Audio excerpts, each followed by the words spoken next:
চীনের উত্তর পূর্বাঞ্চলের হেলংচিয়াং প্রদেশের ছিছিহার শহরের থাইলাং কাউন্টিতে বসন্তকালীন চাষাবাদে যুক্ত হয়েছে আধুনিক প্রযুক্তির ছোঁয়া। চীনের উত্তর পূর্বাঞ্চলের হেইলংচিয়াং প্রদেশে এবার বসন্তকালীন চাষে যুক্ত হয়েছে কৃত্রিম বুদ্ধিমত্তা বা এআই প্রযুক্তি।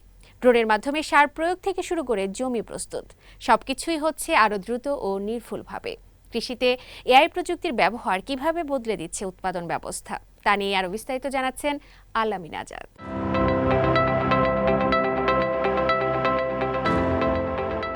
চীনের উত্তর পূর্বাঞ্চলের হেলংচিয়াং প্রদেশের ছিছিহার শহরের থাইলাং কাউন্টিতে বসন্তকালীন চাষাবাদে যুক্ত হয়েছে আধুনিক প্রযুক্তির ছোঁয়া, যা কৃষিক্ষেত্রে নতুন দিগন্ত উন্মোচন করেছে।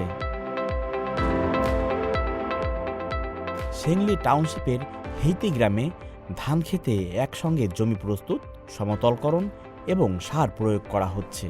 বেইতো নেভিগেশন প্রযুক্তি সজ্জিত কৃষি ড্রোনগুলো সার বহন করে আকাশে উঠছে এবং এআই মডেলিং সিস্টেমের নির্ভুল নিয়ন্ত্রণে সমানভাবে সার ছড়িয়ে দিচ্ছে। আগে হাতে সার দিতে হতো, দিনে 1 হেক্টরের মতো কাজ করা যেত এবং সমানভাবে সার দেওয়া সম্ভব হতো না। এখন ড্রোনের মাধ্যমে দিনে 47 থেকে 53 হেক্টর জমিতে কাজ করা যাচ্ছে এবং প্রয়োগ হচ্ছে নির্ভুলভাবে। এটি আমাদের জন্য খুবই সহায়ক।